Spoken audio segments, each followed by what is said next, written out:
Muy buenas tardes a todos. Yo soy el doctor Artur Gómez Lisniak, médico intensivista formado en España, creador y coordinador de la Unidad de Ecografía Crítica de la Caja de Seguro Social de Panamá. Esta es una charla que di el día 17 de marzo, en donde mostraba el papel que tenía la ecografía pulmonar en el paciente crítico con COVID número 19, principalmente en la unidad de cuidados intensivos para el manejo de estos pacientes con neumonías graves, en la toma de decisiones, en la monitorización y en el manejo en general. Fui acompañado por el doctor Evia, neumólogo en nuestro hospital, quien nos dio importantísimas también aportaciones relacionadas con el manejo de estos pacientes fuera de las unidades de cuidados intensivos y también el papel que tiene la ecografía pulmonar en este tipo de pacientes. En Panamá ya salieron las nuevas guías nacionales de atención de pacientes adultos con COVID-19. En estas guías, una de las recomendaciones es valorar la evolución pulmonar clínicamente y si se tiene disponibilidad por ultrasonido pulmonar. Se recomienda también el ultrasonido transtorácico como una herramienta útil para la monitorización del estado intravascular y pulmonar de nuestros pacientes. La disfunción miocárdica también se evidenciará por ecocardiografía o por otros métodos invasivos como los que vemos aquí.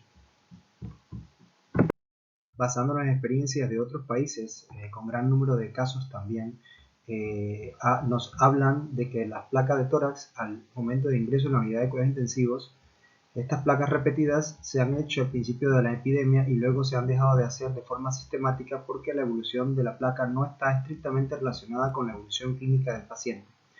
El TAC de tórax no está indicado de control ya que tiene alto riesgo de contaminación y difusión del virus en personas fuera del ámbito donde están en aislamiento en el momento del transporte, y también puede acarrear complicaciones ya que son pacientes que pueden estar en un estado muy grave y se pueden complicar durante el transporte hacia la sala del TAC. En cambio, la eco de tórax es la técnica que más indicaban en esta teleconferencia realizada en Lombardía, en donde utilizaban el ultrasonido para la monitorización del día a día. Requiere solo del médico y no expone, del médico que está viendo al paciente, y no expone a más profesionales a un posible contagio.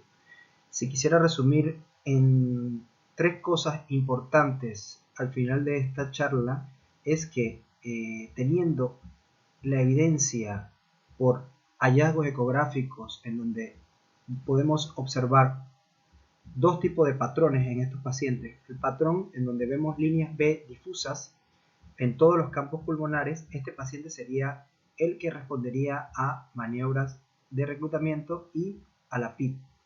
En cambio, tenemos un segundo patrón en donde en campos pulmonares anteriores, ya sea con líneas A o con líneas B, y en campos posteriores observamos consolidaciones.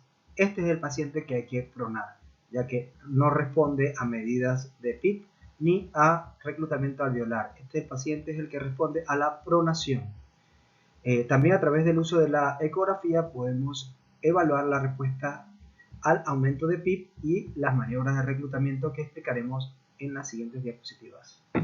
Así se ven las lesiones ocasionadas por el COVID-19 en los pacientes utilizando la tomografía 3D. El problema es que obviamente no hay disponibilidad de esta técnica y, como comenté previamente, acarrea un riesgo hacer tomografías computadas seriadas, sacar al paciente de una unidad de aislamiento, llevarlo a sala de tomografía y realizarle este tipo de imágenes.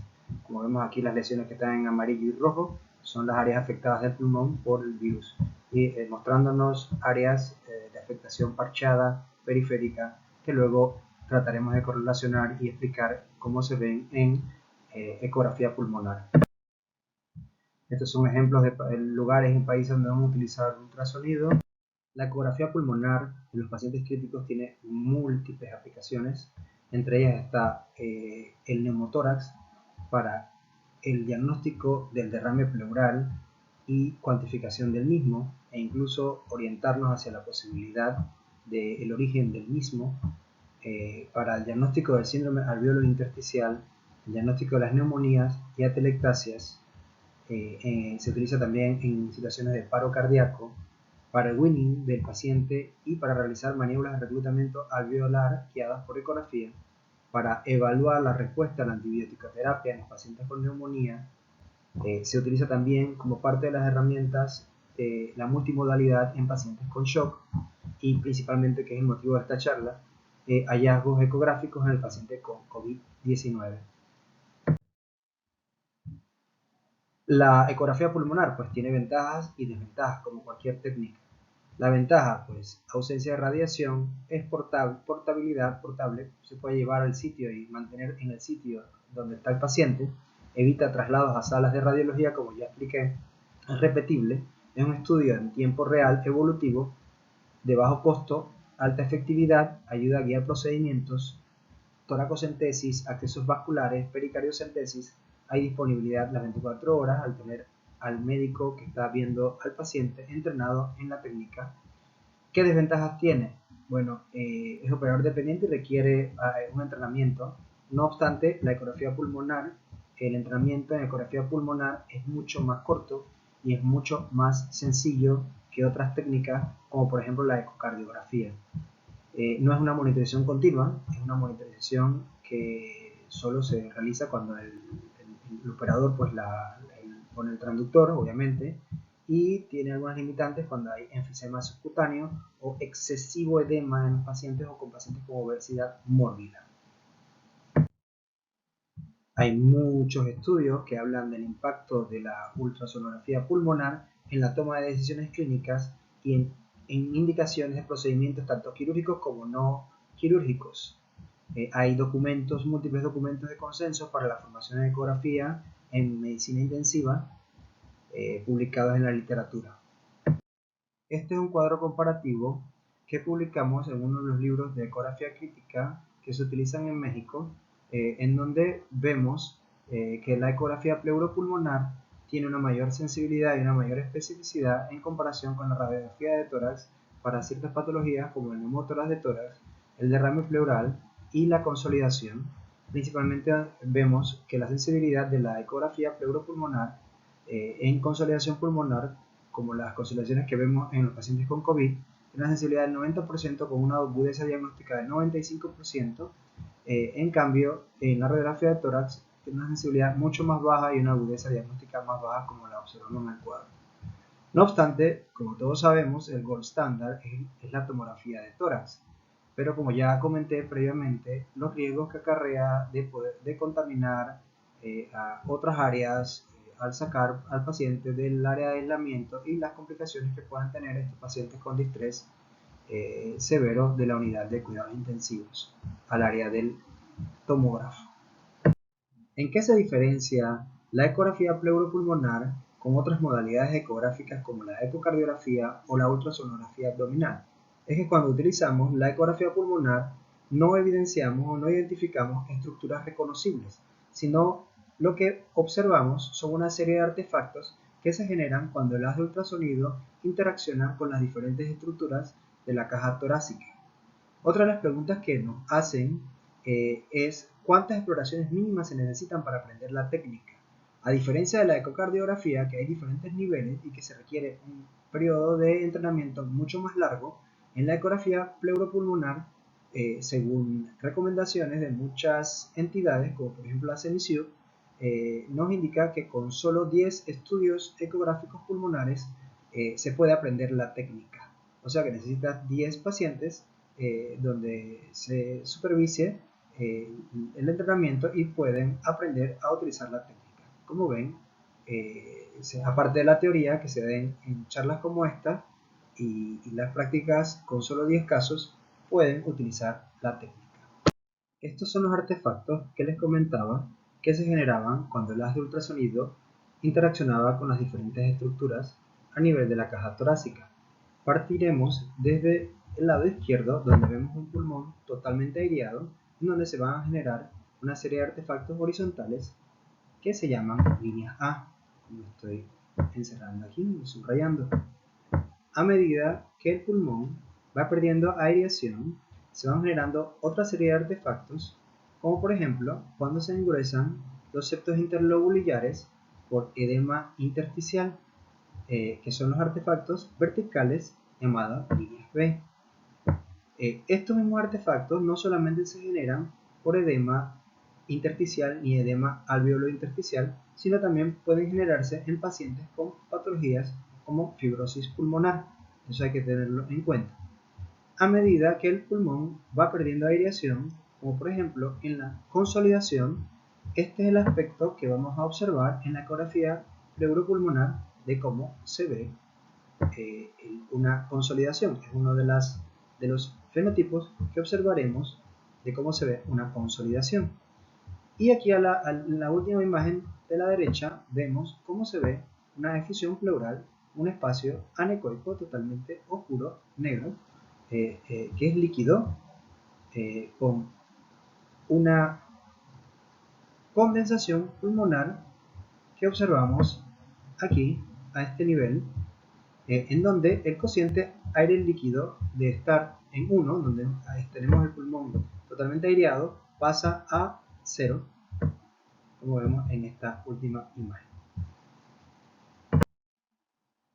A diferencia de la ecocardiografía crítica que utilizamos en la unidad de cuidados intensivos, en donde muchas veces tenemos malas ventanas sonográficas que nos hace requerir de equipos de alta gama para poder obtener el mayor rendimiento de esta técnica y hacer una valoración hemodinámica completa.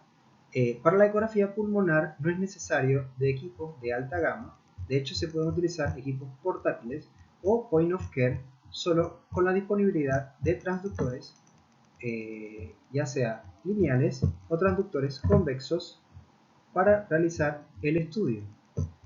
Muchas veces la ecocardiografía para realizar evaluaciones hemodinámicas avanzadas si requerimos de equipos de mayor resolución para obtener el mayor rendimiento de una evaluación hemodinámica completa. Pero como vuelvo y repito, en la ecografía pulmonar no es necesario de tales equipos. Aquí vemos la diferencia de mismo paciente, mismo médico que hace la ecocardiografía con equipos distintos. A la izquierda y a la derecha, como se ve la diferencia de resolución de imagen. Esto no pasa en la ecografía pulmonar, que se puede realizar prácticamente con casi cualquier ultrasonido, solo con la disponibilidad de los transductores adecuados. No obstante, pues si tenemos un equipo en nuestra unidad de no tan buena resolución de imagen como la que vemos a mano derecha, y podemos obtener imágenes adecuadas que podamos sacar conclusiones, no dejen de utilizarlo, obviamente. Existen múltiples protocolos de exploración por ecografía pulmonar, pero este es uno de los más prácticos en pacientes críticos que están en decúbito supino y que pasaré a explicarles de la forma más sencilla posible. Simplemente dividimos el tórax en campos anteriores, campos laterales y campos posteriores. Esta división del tórax nos va a ayudar para crear lo que se llama un score pulmonar. Nosotros podemos evaluar el pulmón de forma cualitativa, que es la que yo recomiendo cuando están empezando a hacer ecografías pulmonares, y ya cuando tengan cierta experiencia pasar a un score cuantitativo como el Lung Ultrasound Score, el LUS, en donde dividimos en la exploración, que este es el protocolo que utiliza Volpicelli, divide el hemitórax con una línea paraesternal hasta la línea axilar anterior. Esos son los campos anteriores. A nivel de la mámila, por encima de la mámila están los campos anteriores superiores y por debajo los campos anteriores inferiores. Luego los campos laterales se encuentran desde la línea axilar anterior, como vemos aquí, hasta la línea axilar posterior. Y hay dos campos más, que es el posterior superior y el posterior inferior a nivel de la escápula. Dependiendo de los hallazgos ecográficos, se le dará un puntaje a cada área que pasaré a explicar de forma detallada en las próximas diapositivas. No obstante, cabe destacar que muchas veces estos pacientes no lo podemos estar movilizando y muchas veces utilizamos principalmente los campos anteriores y los campos laterales para nuestras evaluaciones ecográficas pulmonares. Otro aspecto muy importante cuando hacemos el protocolo de exploración es que en los campos anteriores podemos utilizar el transductor lineal para tener una mejor definición de la línea pleural, pero en campos laterales preferimos utilizar y posteriores el transductor convexo por tener mayor profundidad para poder analizar mejor las estructuras. En pacientes obesos, principalmente, preferimos utilizar el transductor convexo en toda la exploración pulmonar. Y en los pacientes con edema, también por la penetración del ultrasonido, mayor profundidad que podemos adquirir utilizando el transductor convexo, mejor que con el transductor lineal. Vamos a empezar a explicar los artefactos, prácticamente 4 puntos importantes que quiero que aprendan de una forma sencilla. Vamos a empezar por los artefactos horizontales, que son las denominadas líneas A, que se ven en un pulmón normal. Si vemos la imagen a la izquierda, esta que estoy encerrando en círculo, cuando ponemos el transductor, como me ven a mí, de forma totalmente longitudinal, así, en campos anteriores a nivel de la línea medio clavicular, en el campo anterior superior, y por debajo de la mamila en el campo anterior inferior, como me ven en el video, vamos a observar la imagen que tenemos a la izquierda donde yo estoy dibujando. Vamos a observar ciertas estructuras. La primera estructura que vamos a ver es las costillas que generan una sombra acústica, que se ve esta área anecoica. Esta es la costilla superior y esta es la costilla inferior, y lo que está entre ambas costillas pues es el espacio intercostal, en donde vamos a ver la línea pleural, que es esta primera línea, y una serie de líneas horizontales, que son las denominadas líneas A, que se generan cuando el haz de ultrasonido choca con esta línea pleural, y al haber una diferencia de la impedancia acústica entre estructuras que están a nivel de la línea pleural y el pulmón, esos haces de ultrasonido se reflejan y rebotan nuevamente hacia el transductor, y algunos de ellos vuelven a regresarse, a repetirse a distancias similares como la que vemos desde el transductor hasta la línea pleural, repitiéndose a distancias iguales. Estos son los artefactos horizontales llamados líneas A y se ven principalmente en un pulmón normal. También lo vemos aquí como imágenes en espejo, como vemos en esta imagen. El segundo artefacto que quiero que aprendan son los artefactos verticales. Entre estos tenemos 3, que son las líneas B, la línea Z y la línea E. ¿Cuál es el artefacto que realmente nos importa y nos interesa en el paciente COVID? Son las líneas B. Las líneas B son líneas verticales, son artefactos verticales que se generan desde la línea pleural, como vemos aquí que estoy dibujando. Son delgaditas al inicio y llegan hasta el final de la pantalla y se van, tienen forma triangulares, se mueven con el movimiento sincrónico de la pleura y borran todas las líneas A que pudiesen haber, o sea, indicándonos que no hay una aireación normal.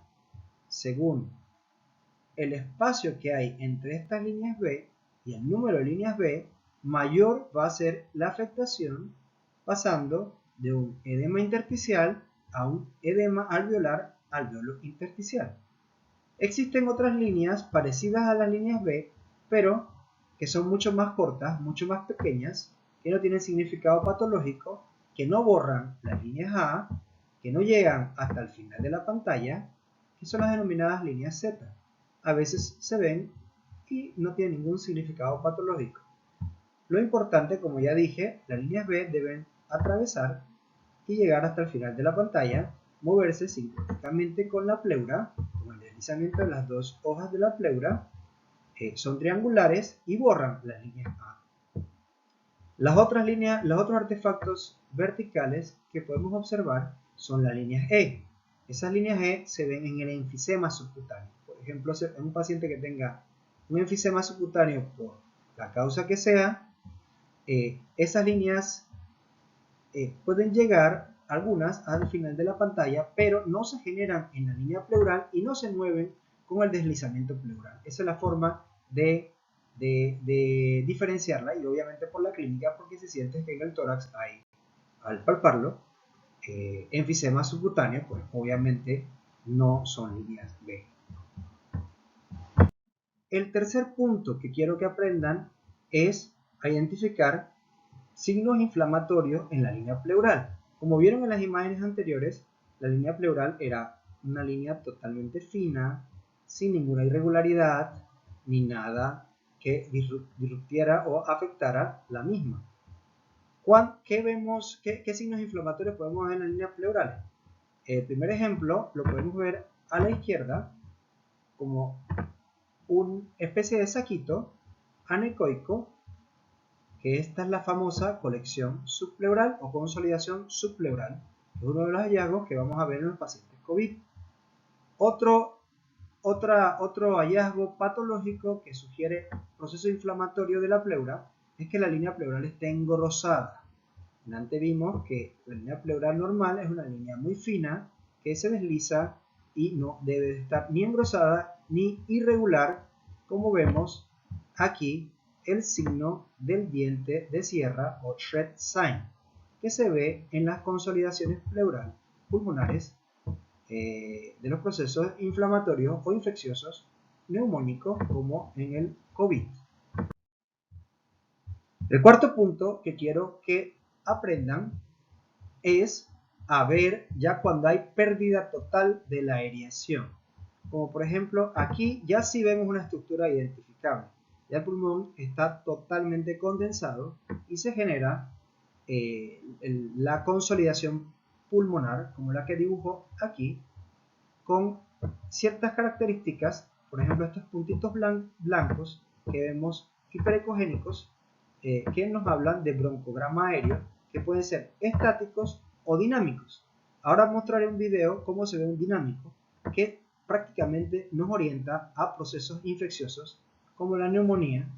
En cambio, los procesos, los broncogramas que no se mueven con la respiración son los llamados broncogramas estáticos, que pueden estar tanto en atelectasias, cuando hay effusiones pleurales grandes, o en otras situaciones que se generen atelectasias.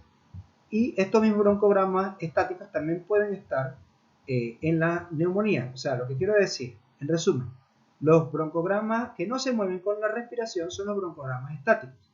Estos se pueden ver en neumonías, también en las atelectasias. En cambio, los broncogramas aéreos, o los puntitos blanquitos que se mueven cuando respiras, son los broncogramas dinámicos, y eso se ven principalmente en procesos infecciosos como en las neumonías, como en el COVID. Este es el patrón, y este patrón se denomina patrón C porque viene de consolidación.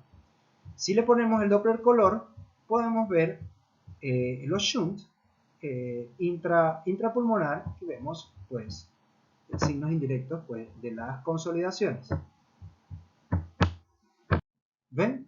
Ya prácticamente les he explicado los 4 hallazgos más importantes en la ecografía pulmonar.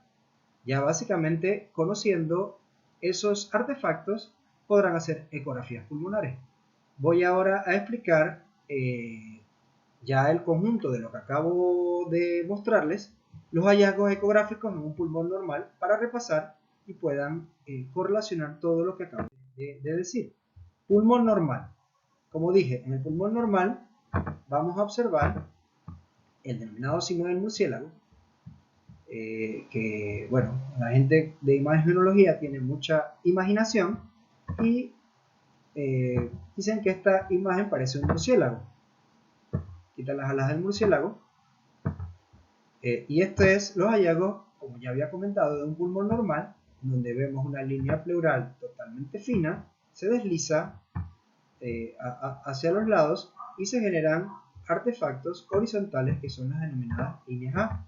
Tiene que haber deslizamiento pleural porque si no lo hubiese y aparecen estas líneas A, pudiésemos estar ante un neumotórax, que ahora explicaré cómo diferenciar.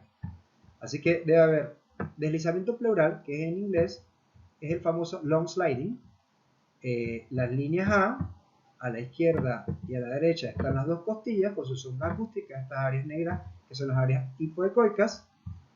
En el centro vemos un dibujo explicando lo mismo, el espacio intercostal, las costillas y las líneas A. Aquí vemos nuevamente un pulmón normal. La huella o footprint que voy a dibujar depende del transductor que utilicemos para hacer la exploración. Cuando utilizamos un transductor lineal, vamos a ver un footprint o una huella que es totalmente rectangular. Cuando utilizamos un transductor de ecocardiografía, phase array, vemos un footprint como el que estamos viendo aquí, que es triangular. Y cuando utilizamos el transductor convexo, lo vemos con una forma como de trapecio.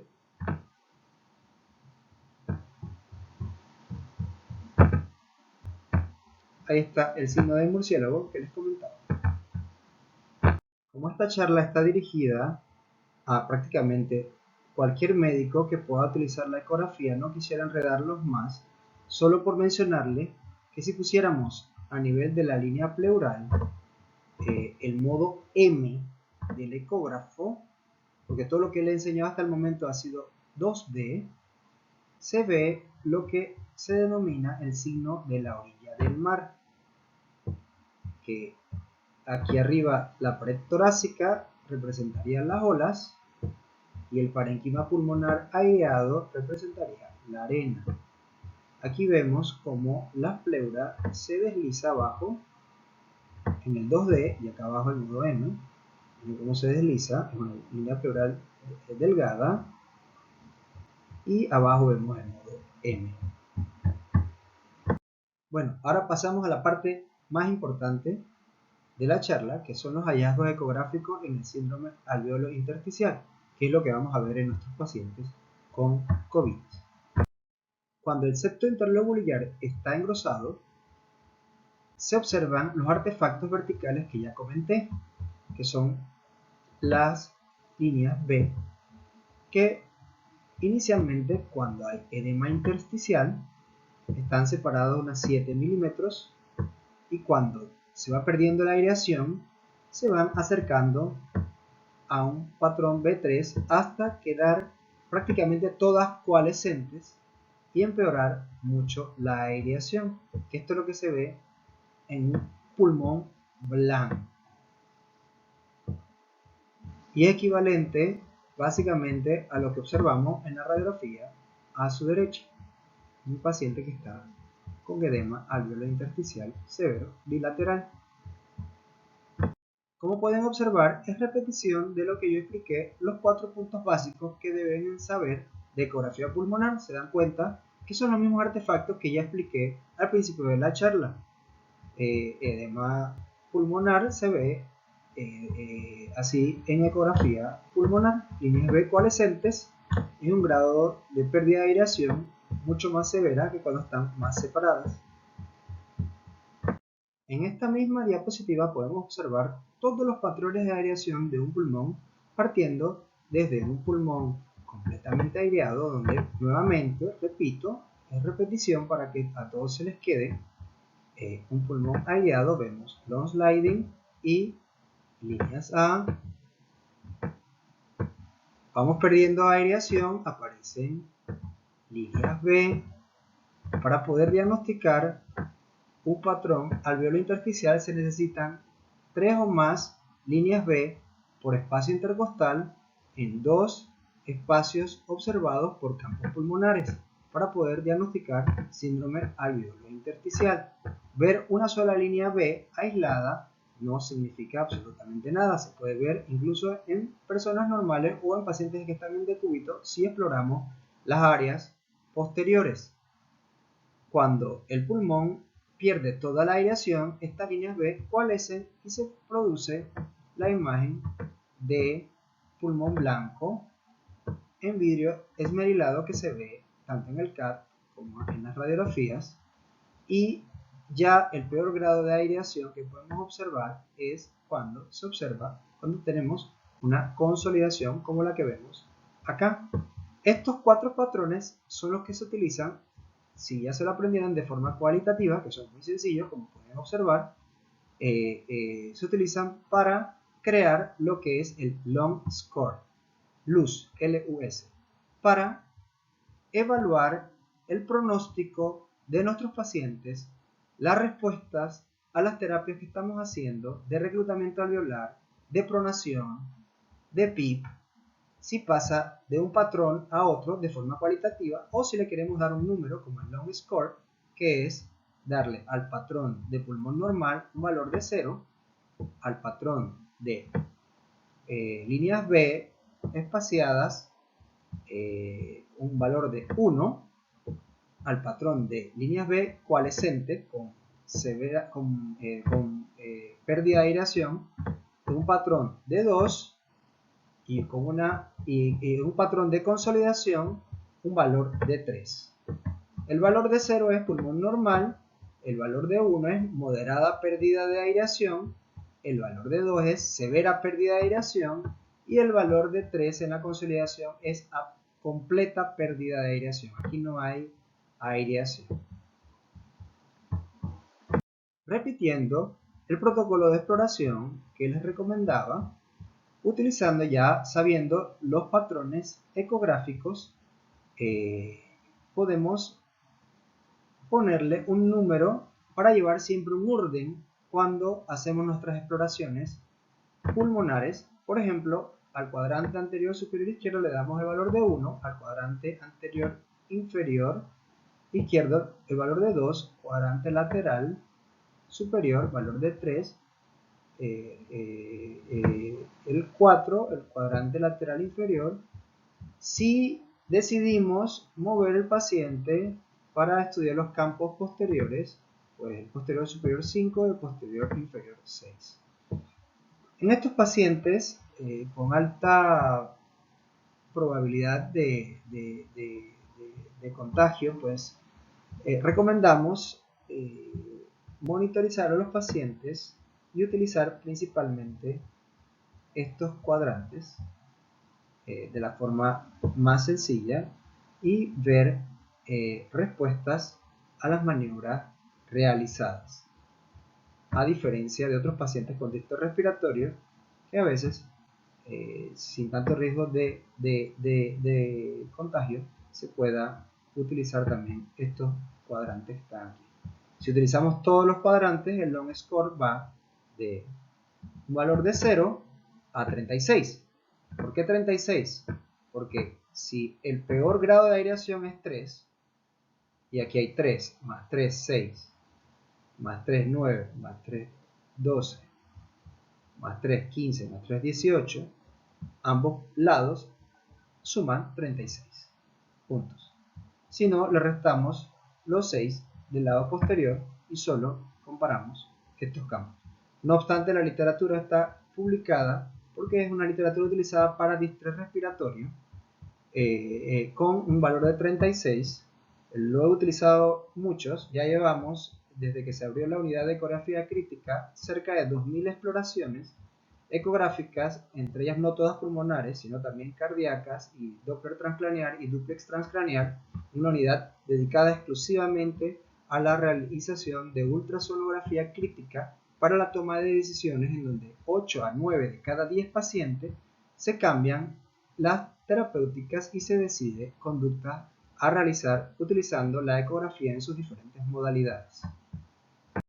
Aquí está lo que les explicaba. Déjenme quitar la camarita que puedan observar mejor cómo va el Lung Ultrasound Score de 0 a 36 puntos, 6 áreas por hemitórax.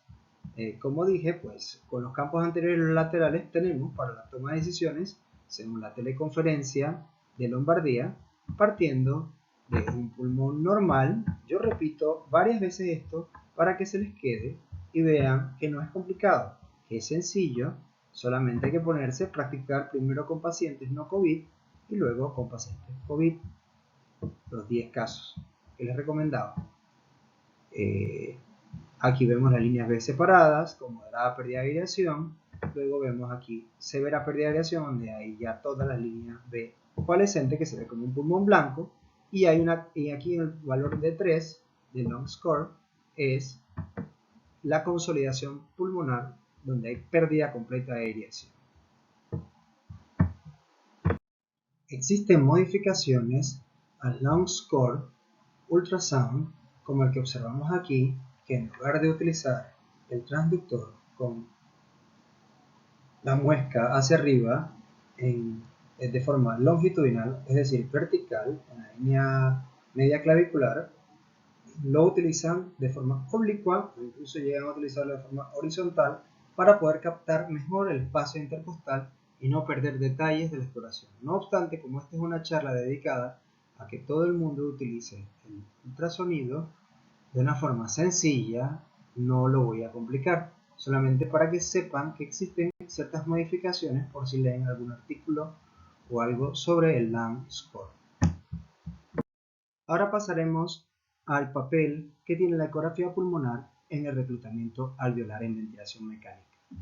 Si un alveolo se desrecluta durante la expiración, como vemos a la derecha de la parte superior, aquí, y durante la inspiración hay líneas A, tenemos un pulmón que está aireado durante la inspiración, pero que se colapsa durante la expiración. Estamos ante un fenómeno que se denomina en inglés tidal recruitment, y esto produce daño pulmonar e inflamación pulmonar, y es uno de los mecanismos que se propone que genera citoquinas inflamatorias y daño en el distrés respiratorio. Entonces esto se puede monitorizar y ver con la ecografía pulmonar. Cuando se hacen maniobras de reclutamiento, durante la inspiración, que vemos estas líneas A, este patrón de líneas A, al hacer las maniobras de reclutamiento que decidan, vemos que durante la expiración se mantiene el mismo patrón que tenía en la inspiración. Y esto solamente se puede ver con ecografía pulmonar, no se puede ver con radiografía de tórax. También se puede ver con tomografía, pero es un proceso engorroso que lleva radiación y traslado, como ya comenté, a una sala de tomografía.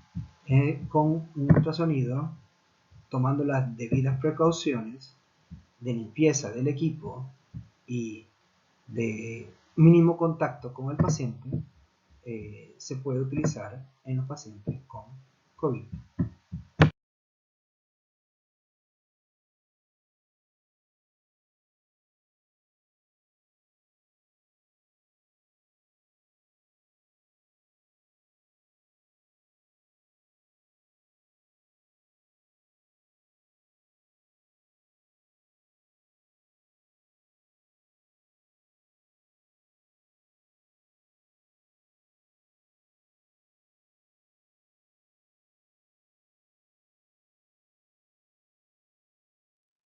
Aquí vemos cómo de un paciente con predominio de líneas B, una pérdida de aireación que empeora y se genera un patrón C, que es la consolidación, pérdida total de aireación.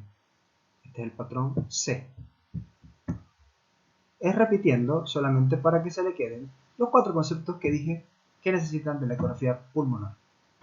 Se ha visto por estudios con tomografía y también por estudios con ecografía pulmonar que la morfología del pulmón y el grado de afectación, la localización de la afectación, nos dice qué pacientes o nos predice qué pacientes van a responder más a las maniobras de reclutamiento en los pacientes con síndrome de distrés respiratorio agudo, como lo presentan muchos pacientes con COVID-19. Los pacientes, por ejemplo, que vemos a la derecha, que tienen una afectación un poco más difusa, suelen responder a maniobras de reclutamiento, y los pacientes que tienen una distribución asimétrica más posterior no suelen responder a maniobras de reclutamiento. Son los pacientes que se benefician de decúbito prono, que veremos luego cómo se ve en el ultrasonido de una forma muy sencilla, con los 4 puntos que ya yo se los he explicado ya en varias ocasiones durante la charla. Uno de los estudios que se hizo con ultrasonografía pulmonar fue si el ultrasonido pulmonar puede predecir si la respuesta a la posición en prono en el paciente con distrés respiratorio, si va a responder o no va a responder al prono, o está respondiendo o no a las maniobras de prono. Pues este estudio demostró que los pacientes que en los campos anteriores tenían patrón de líneas A y en los campos posteriores pues tenían las consolidaciones, eran prácticamente 100% respondedores. Al volverlos a poner en decúbito supino y seguíamos observando líneas A en campos anteriores, estos pacientes eran 100% respondedores.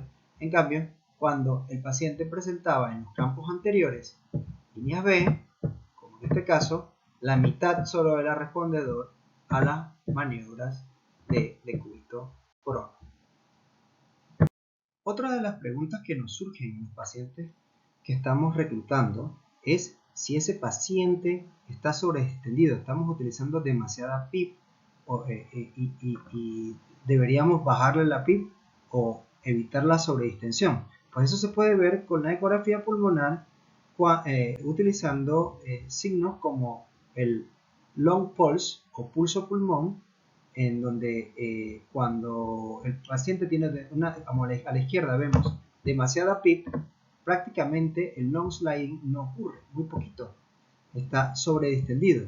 En cambio, cuando bajamos la PIP, vamos a ver si corre el video, aparece el pleural sliding. Ven cómo ocurre, se mueve mucho más, se desliza mucho más la pleura, y allí vemos que debemos bajar un poquito la PIP para evitar la sobredistensión y evitar también daño con la ventilación mecánica.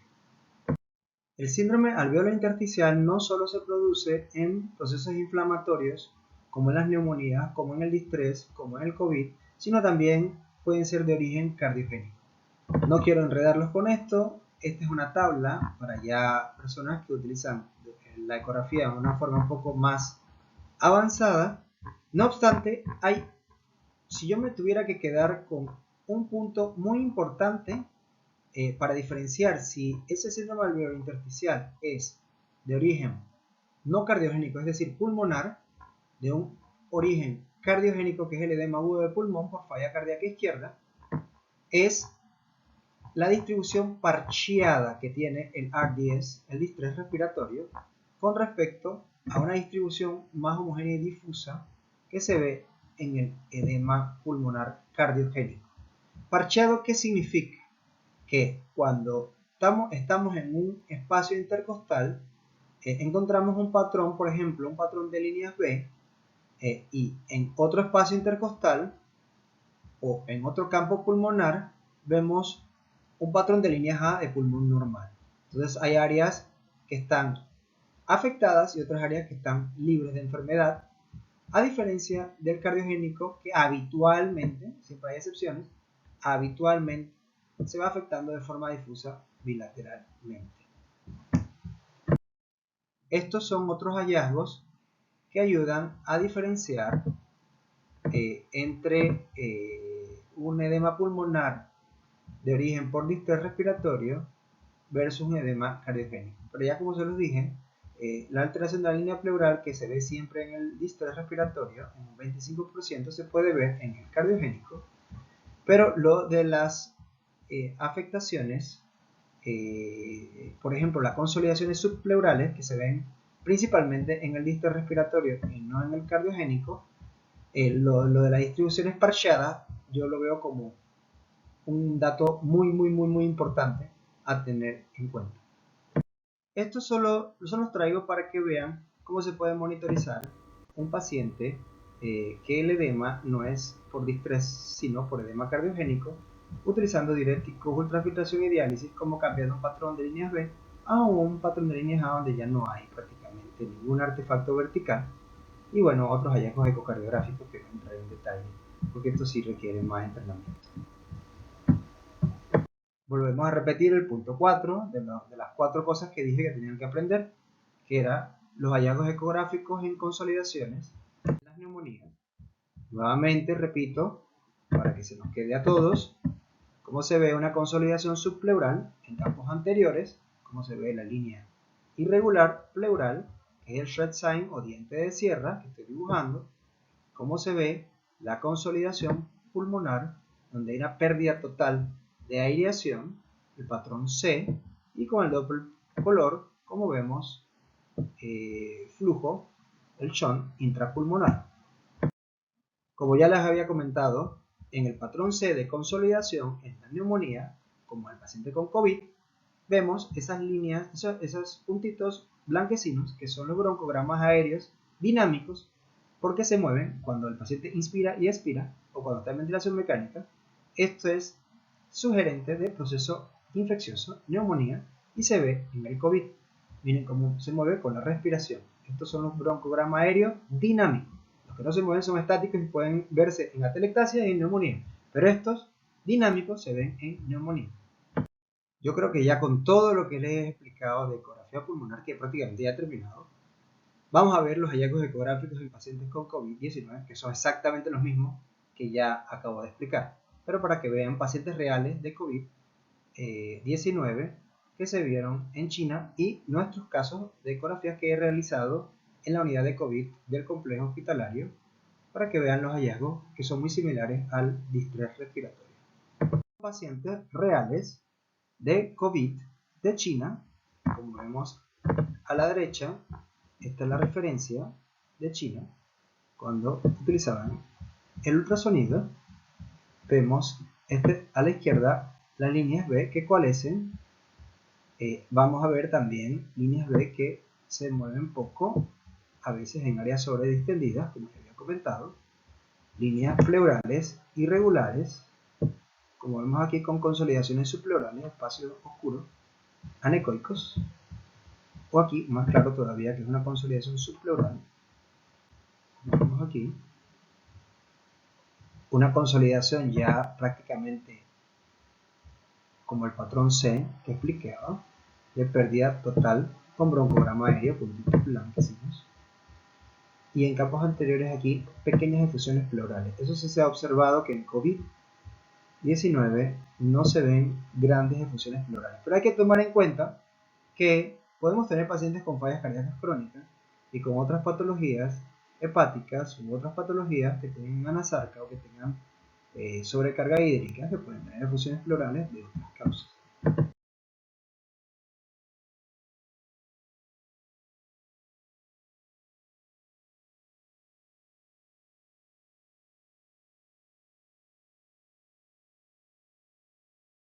Debemos hacer prono y cuándo debemos hacer maniobras de reclutamiento y manejo con PIC en pacientes con COVID, según la teleconferencia de Lombardía en Italia. Bueno, esto fue el mensaje que yo di al principio de la charla, que habían dos tipos de patrones. Un patrón en donde todo era líneas B difusas en campos anteriores y en campos laterales y posteriores. Este paciente es PIP respondedor y a maniobras de reclutamiento. Y teníamos un patrón 2, que era, a ver cómo quito la imagen del video, creo que no puedo, pero no importa, porque esto que vemos a la izquierda aquí abajo, en los campos posteriores y laterales, se repite a la derecha. Se repite a la derecha. Si vemos que en campos anteriores puede haber ya sea un patrón de líneas A o un patrón de líneas B, da igual, en ambos hemitórax o la mezcla de los dos, pero si en campos posteriores vemos consolidaciones, este paciente no pierde el tiempo haciendo maniobras de reclutamiento ni PIP. Este paciente es candidato a prono, son los que más responden a prono. Bueno, obviamente con lo que expliqué, que los que tenían en campos anteriores líneas A respondían más que los que tenían en campos anteriores líneas B. Para no enredar, todos los pacientes que tengan un patrón difuso de líneas B, tanto en campos anteriores como en campos laterales y posteriores, son PIP respondedores y a maniobras de reclutamiento. Todos los pacientes que en campos posteriores o laterales tengan consolidaciones son pacientes candidatos a PRO. Básicamente eso era todo lo que quería explicarles de cómo se ve los pacientes con ultrasonografía pulmonar en COVID-19. Ahora, dos palabritas de qué pasa si estamos poniendo un catéter venoso central y hacemos posiblemente un neumotórax. Si lo vemos clínicamente claro, pues obviamente ya sabemos que lo habremos hecho. Pero si tenemos dudas, para evitar hacer radiografía de tórax, con el ultrasonido, de forma muy sencilla, voy a explicar 2 o 3 signos para que vean cómo se ve un neumotórax por ultrasonido. Vamos a ver, primero, ausencia de long sliding. Ese deslizamiento pleural no se va a ver en el lugar donde está el neumotórax. Muchas veces en la placa de tórax, si son muy anteriores, son a veces difíciles de ver, a veces escapan. Si se dan cuenta, aquí en esta área hay un neumotórax, aquí arriba.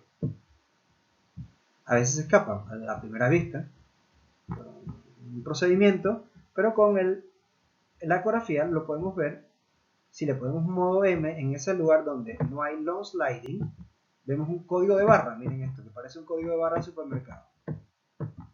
Luego, si vamos desde la línea media, desde la línea paraesternal, nos vamos lateralizando hasta la línea axilar anterior, si toda esa área, hasta esa área, el neumotórax se extiende, eso es candidato a drenaje del mismo, porque es demasiado extenso.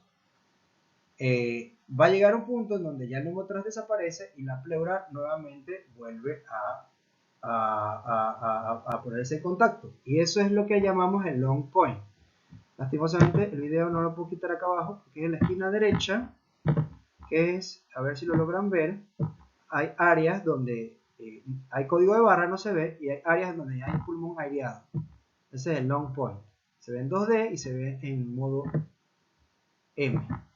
Aquí arriba sí se ve más claro, en una imagen estática, donde hay código de barra, donde está el neumotórax, y aquí donde las pleuras se posicionan nuevamente y se ve pulmón aireado.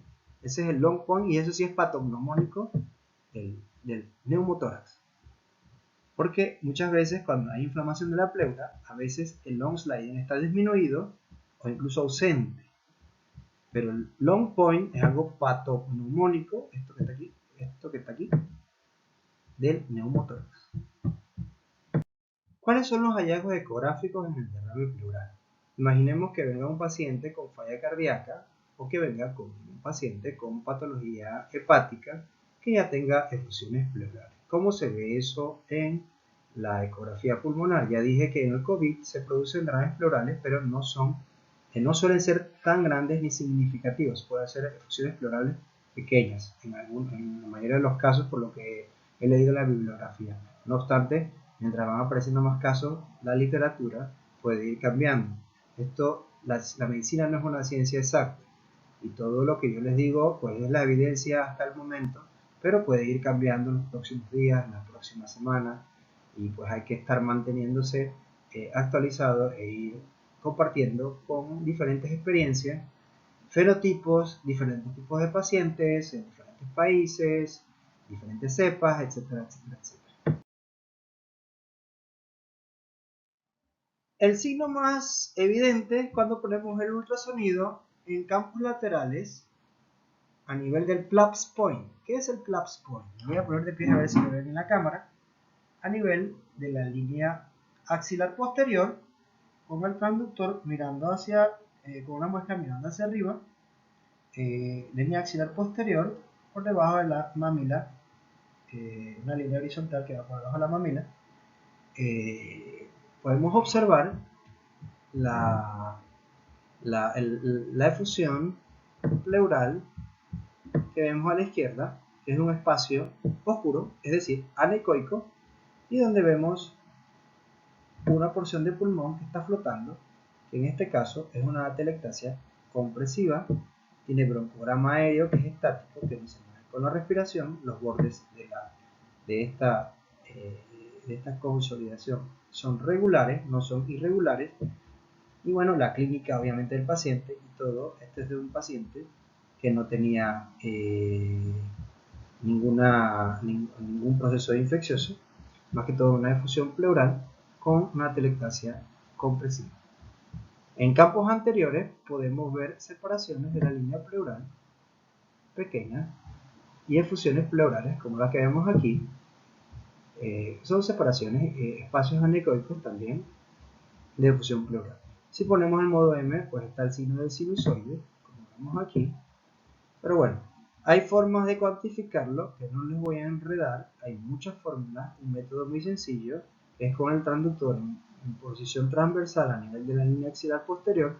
Es el método de Balick, que es para calcularlo multiplicando los milímetros por 20. Se estima el volumen aproximado del drenaje para saber si es moderado o severo, si hay que drenarlo o no. También, mediante la ecografía pulmonar, podemos ver si tienen la posibilidad de utilizar ecografía transesofágica, por ejemplo, en los casos de los pacientes que están usando ECMO para el posicionamiento de las cánulas venoarteriales, pacientes que cursan con miocarditis fulminante, inestabilidad y falla cardíaca. Bueno, también la efusión pleural se puede ver con ecografía pulmonar de forma muy sencilla, que como vemos a la mano izquierda, esto es una efusión pleural izquierda, pero aquí se ve la aorta, al igual en un eje corto y en un eje largo, aquí también sigue siendo una efusión pleural izquierda, una consolidación aquí, y esta que no se ve la aorta es una efusión pleural derecha. Ese es el tips para poder diagnosticarlo de qué lugar es cuando giramos la sonda transesofágica hacia un lado o hacia el otro. Algunas palabritas solo sobre las alteraciones cardíacas, que realmente ameritaría mucho más tiempo hablar de las mismas. No obstante, esta es una charla dedicada principalmente a ecografía pulmonar, pero no puedo evitar hablar, además de uno de los temas que más me apasiona y me importa mucho, que es el corazón. Es una de las causas de mortalidad en estos pacientes, cuando se producen afectaciones cardíacas.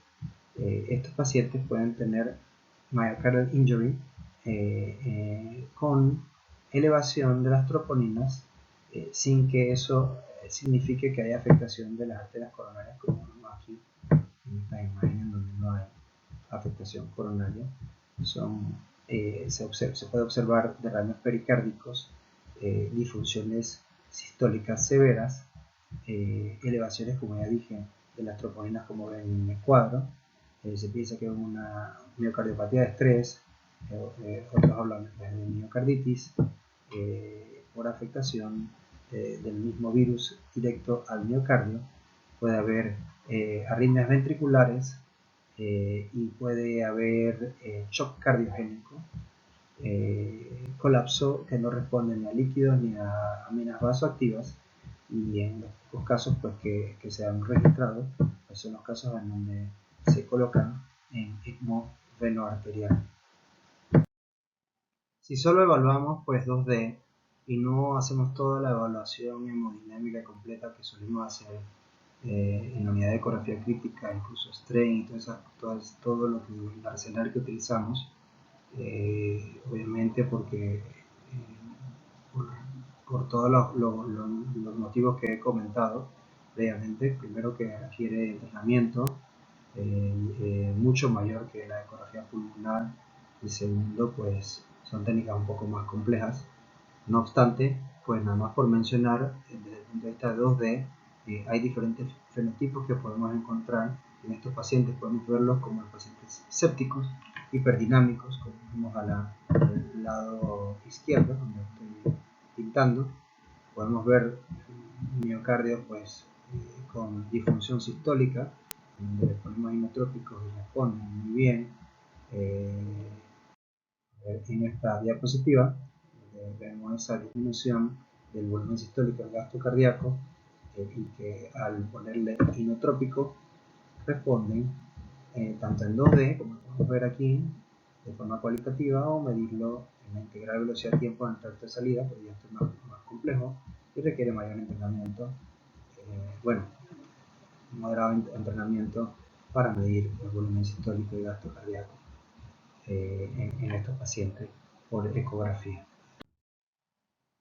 De la forma como se calcula el gasto cardíaco a través pues, de mediciones del tracto de salida ventricular izquierda en un eje parasternal largo, si usamos una torácica, y la integral velocidad-tiempo en tracto en un apical de 5 cámaras, también a nivel del tracto de salida. Y ahí está la fórmula como se calcula para los que tienen mayor conocimiento de la ecocardiografía crítica. Otro detalle a tomar en consideración, normalmente en los pacientes con distrés, cuando tienen presiones muy elevadas en el respirador y presiones meseta y presiones transmembranas muy elevadas y no estamos usando ventilación mecánica protectora, pueden haber disfunciones del ventrículo derecho, con dilatación del ventrículo derecho, con sobrecargas sistólicas del ventrículo derecho que afectan también el funcionamiento del ventrículo izquierdo, como vemos aquí ese movimiento septal de aplanamiento durante la sístole que altera el llenado del ventrículo izquierdo. No solamente se afecta al ventrículo derecho, sino también al ventrículo izquierdo y empeora la mecánica hemodinámica. Por eso es importante pues, la monitorización de tanto pulmón como el corazón. Lo que pasa, el problema de esto es que requiere mayor entrenamiento. Solo para mencionarlo y tener en cuenta los que utilizan la ecografía, que tienen la posibilidad de utilizar la ecocardiografía en la monitorización de los pacientes críticos. Experiencia actual, pues, en nuestros pacientes de la Caja de Seguro Social en Panamá con COVID-19. Estos fueron los primeros casos de ecografía crítica que pude realizar en nuestra unidad de COVID de cuidados intensivos en un paciente que se le había hecho decúbito prono y que, como vemos, miren, en campos anteriores estamos viendo, como ya les expliqué durante toda la charla, signos de buen pronóstico que están respondiendo a la terapia, que son respondedores a la terapia de decúbito prono. Línea A. Esta línea B, como le dije, si es una sola aislada, no tiene significancia. Tiene que haber 3 por espacio intercostal, en 2 espacios intercostales, mínimo bilaterales para que sea síndrome alveolar intersticial. Miren los campos laterales, también están con línea A, están respondiendo muy bien a la terapia de decúbito prono, lo estamos monitorizando y vamos a ver aquí, quiero enseñarles los campos basales, también con líneas A. Y esto, si se mantiene durante 48-72 horas, normalmente pues la experiencia de los italianos y de los otros países con grandes números hablan de 6 a 7 ciclos mínimos de decúbito prono, de 16 a 24 horas, en nuestras guías como mínimo 16 horas de decúbito prono. Después de esas, en los que estaban indicados el decúbito prono, pues esos pacientes han ido respondiendo y como vemos aquí, vemos que también tienen un índice de oxigenación que ha respondido, ya está en 475, por lo menos en este paciente, y ya no ha requerido prono. Lo que pasa es que en este paciente hay que tener cuidado porque si está en menos de 7 días, se ha visto recaída en otras series, en otros países, y hay que vigilarlos con la ecografía pulmonar que nos puede indicar eso. Ya está con una FiO2 muy bajita, con una PIP que está en 8, que se puede ir bajando poco a poco. Quiero recalcar que la ecografía pulmonar, la aparición de líneas B es antes que la alteración del PaFiO2, el índice de equilibrio o índice de oxigenación. O sea, es los hallazgos por ecografía pulmonar, el cambiar de un patrón de líneas A a líneas B es mucho más precoz, en horas, a veces en un día, principalmente en horas, 3 horas, antes que se vea reflejado en el índice de oxigenación. Y esa es otra de las ventajas de la ecografía pulmonar. Este es el mismo paciente haciendo una ecocardiografía crítica con un equipo portátil, con las limitaciones que tienen, pero que nos ayudan mucho pues, para medir parámetros hemodinámicos como el volumen sistólico, el gasto cardíaco, ver parámetros indirectos de función cardíaca derecha, función cardíaca izquierda, a ver si hay sobrecarga del ventrículo derecho y las presiones de llenado del ventrículo izquierdo. Con los hallazgos que obtuve de la ecografía pude calcular pues, la fracción de eyección que tenía este paciente, que era de 75%, un volumen latido de 72 mililitros latidos, un gasto cardíaco de 7 litros minuto y una resistencia de 965 dinas por segundo por centímetro de menos 5. El patrón diastólico de este paciente tenía un patrón de alteración de la relajación con una PSWP o una PCP por la fórmula de Nagel de 8 milímetros de mercurio con una relación E' de 5,15. Ventrículo derecho no dilatado, como dije, no sobrecarga sistólica ni diastólica, un TAPSE de 21, no hipertensión pulmonar, no efusión pericárdica significativa y buena función biventricular por parámetros ecocardiográficos clásicos. Strain no sé, porque obviamente no se lo puedo evaluar y tampoco es necesario realmente en estos casos. Bueno, era por compartir realmente estos casos. Mi idea principalmente que aprendieran las cuatro cosas de la ecografía pulmonar que hay que mirar y que les puedan ayudar a quien poner en prono. Recuerden, si todo es líneas B difusa, es respondedor a PIB habitualmente y a maniobras de reclutamiento. Si es consolidado, patrón C en bases o en laterales posteriores, ese paciente de cúbito prono, si son asimétricos, también de cúbito prono, no suelen responder muy bien a las maniobras de reclutamiento. Muchas gracias por su atención. Espero poder colaborar y ayudar pues, a difundir una herramienta como la ecografía pulmonar que puede ser aprendida y utilizada por prácticamente cualquier médico. Creo que me pareció más práctico hacer este video explicativo, repetitivo, en donde pues, pueden volver a verlo una y otra vez y memorizar pues, las cuatro cosas principales y los dos patrones que se ven en el COVID para tomar las decisiones más acertadas en sus pacientes. Y bueno, muchas gracias por su atención. Siempre pues subo casos y imágenes de ecografía crítica en Instagram, ecografía crítica Panamá, pero este video pesará mucho, así que probablemente lo ponga en YouTube en ecografía crítica Panamá.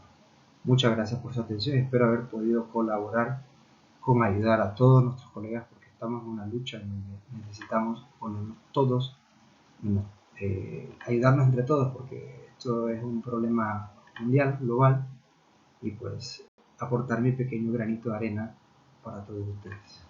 Muchas gracias.